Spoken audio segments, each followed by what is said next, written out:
Les tuyaux ont été changés. Une espèce de gros robinet a été posé. On va pouvoir extraire du pétrole. Bah dis donc, il est tout petit ce puits. Mais je m'attendais à quelque chose d'un peu plus conséquent. Détrompe-toi, Kozas. Ce que tu vois, ce n'est que la partie visible de l'iceberg. En fait, il y a un réseau de canalisation souterraine qui permet d'extraire et d'acheminer plus de 47 000 litres de pétrole par jour, rien que pour ce puits. Et si on compte les 4 puits de la plateforme, on monte à plus de 120 000 litres par jour. Et toute cette production, elle est gérée par un centre de contrôle. Viens, je t'emmène. Ouais, vas-y, lance la 127, 127. Florent, est-ce que tu peux me regarder les paramètres de fonctionnement Donald 1400? De pression, on est à 0. Ouais, les gars, vous êtes arrivés sur 1400. Ici, les techniciens contrôlent la production des puits à l'aide de ces ordinateurs. Regarde, Kozas, le mien, il est juste là. Ah ouais? Ghislain, dites-moi, tous ces puits produisent combien en tout?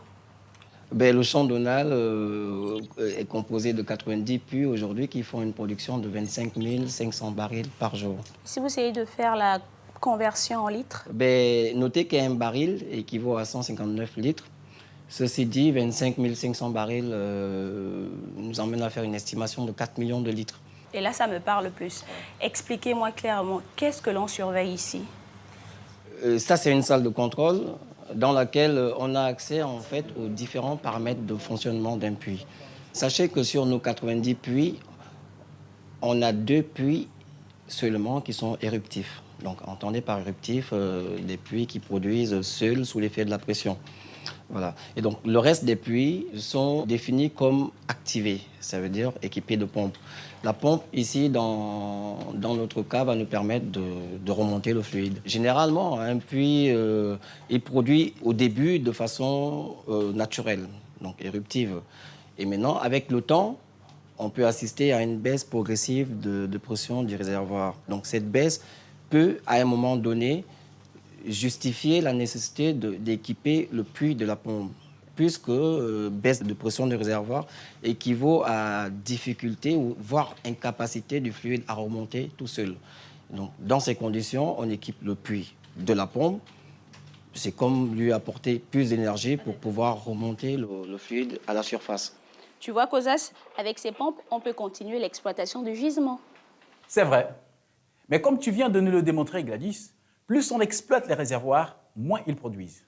On peut certes maintenir l'exploitation grâce à des astuces, mais cela ne peut pas se faire éternellement. Et oui, malheureusement, les réservoirs ne sont pas infinis. Cela explique le déclin de la production nationale que l'on peut observer aujourd'hui. Face à cette situation, l'État a mis la main à la pâte en créant la GOC en 2012. Jusqu'à cette date, le secteur pétrolier était exclusivement représenté par des opérateurs privés. Qu'il s'agisse d'exploitation onshore, sur terre ou offshore, en mer. La GOC donne donc à l'État un regard d'expert sur la production de sa richesse, notamment en étudiant les solutions qui permettraient de contrer le déclin de la ressource pétrolière. Nous avons au Gabon une production journalière d'à peu près 240 000, 230 000 barils jour, qui décline depuis des années, depuis 1997. Donc il va falloir qu'on s'attaque et qu'on regarde les champs marginaux pour donc arrêter ce déclin. Alors pourquoi s'intéresser aux champs marginaux? Disons que c'est un champ qui est découvert, qui a des volumes moindres et en termes économiques qui n'est pas forcément rentable pour certaines personnes. Ces champs ont été découverts, il n'y a pas besoin de recherche. Donc il faudra amener de la technologie pour baisser les coûts et pouvoir sortir ce brut du sol.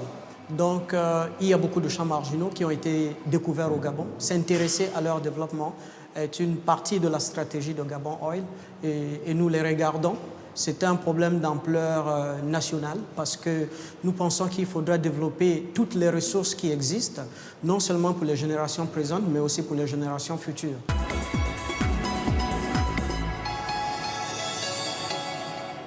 La multiplication des puits ou la réhabilitation de certains gisements est une première solution pour faire face à ce déclin.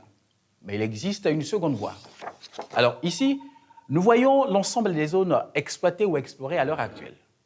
Une bonne partie sur la terre ferme ici et une autre en mer, souvent proche des littorales.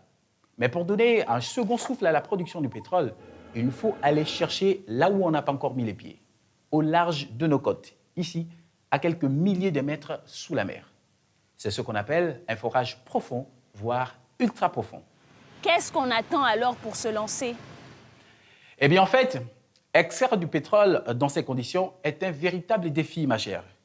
Non seulement parce que quand on descend à plus de 1500 mètres, la température ne dépasse pas les 4 degrés Celsius, mais aussi le poids de l'eau est très important à cette profondeur. Alors, ces deux facteurs, basse température et haute pression, font que le pétrole se fuserait presque instantanément dans les conduites classiques. Il nous faut donc concevoir et utiliser des tuyaux bien spécifiques afin de permettre au pétrole de s'écouler du fond jusqu'à la surface. Et ces installations doivent être aussi extrêmement robustes, parce qu'ils doivent faire face aux courants sous-marins, aux ouragans, à la tempête. Bref, tout cela rend l'exploitation ardue et coûteuse. Mais malgré toutes ces contraintes, l'ultra-profond reste le prochain grand relais de production du pétrole. Et ça s'explique. Il représente près de la moitié de notre potentiel exploitable.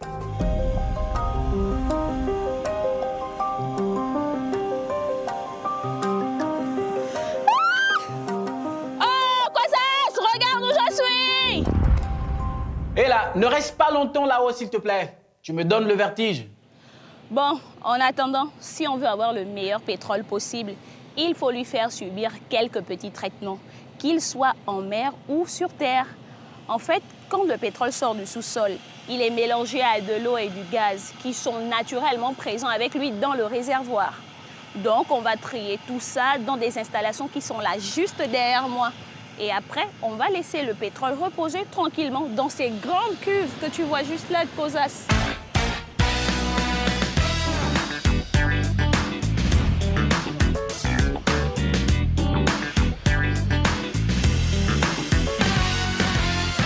Une fois bien nettoyée, l'huile file directement dans ce pipeline. Direction Koukal, plus de 120 km de tubes souterrains permettent de l'acheminer. Puis, elle sera vendue à Port-Gentil au prix du marché, soit environ 100 $ le baril, à des acheteurs locaux, mais surtout internationaux.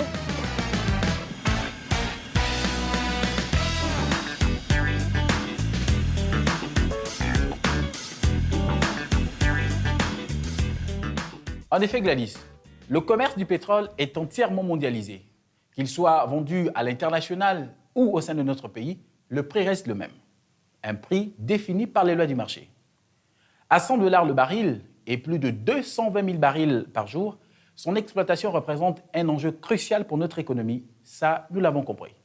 Il est essentiel de maintenir une production la plus élevée possible, de la contrôler et d'essayer de découvrir toujours plus de gisements. Mais gardons à l'esprit que cette ressource n'est pas infinie. Le Gabon dispose d'autres richesses qu'il faudra continuer de développer pour préparer l'avenir.